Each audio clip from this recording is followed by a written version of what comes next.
My name is Karen Freed. I am the sister of Bobby Freed and David Freed, both of whom have been living at Camphill and having full, meaningful lives for most of my life. When they were very young, they were pretty inseparable.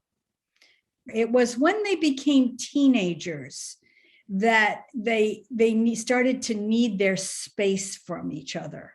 Camphill has allowed them to be together, but only when they want to be. When I think of Bobby, I think of fire engines, I think of trains, I think of bicycles, I think of music, I think of Pete Seeger.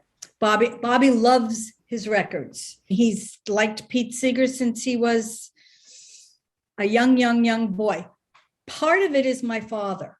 That period of time when Bobby's tastes were being formed for music was the folk time. Pete Seeger was an activist, and his music was activist music. And my father would buy it all because that was our family. Pete Seeger actually came to the village once, and Bobby, of course, made his acquaintance.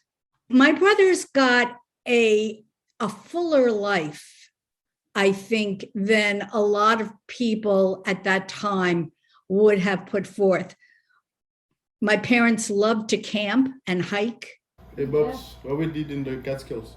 A vacation for walking woods. I go again. 2 weeks before Thanksgiving week, we went to the Catskills, and I think Bobby really enjoyed it. He loves his space, but when he needs something, he will ask.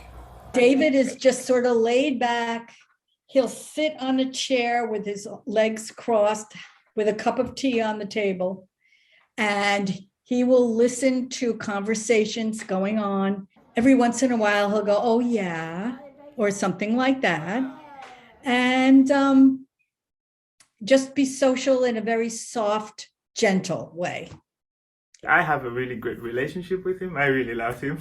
He's a great fella, and he expresses himself so differently in terms of likes, dislikes, pleasure, moments or things like that. He has worked in houses, other houses than his own, sweeping and chatting with people. He loves to sit and chat. He just enjoys it very much. You just randomly ask a question like, "How's your mom doing?"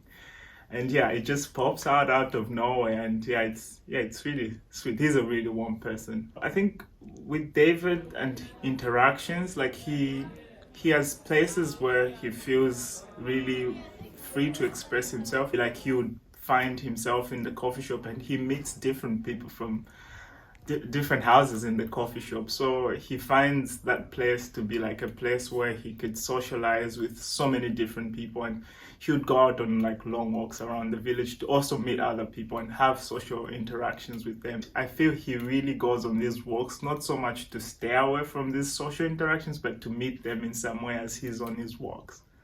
They had a wonderful time. My parents took us, all three of us, took us to New York City all the time. And they would take us to museums, and they would take us on the subway. Bobby loved the subway. But then, they started to get older, and they needed to have a base, a community that would be secure for them and be secure for my parents. And my mother did her research so that my brothers could have a safe and enriching community. And that's what Camphill did.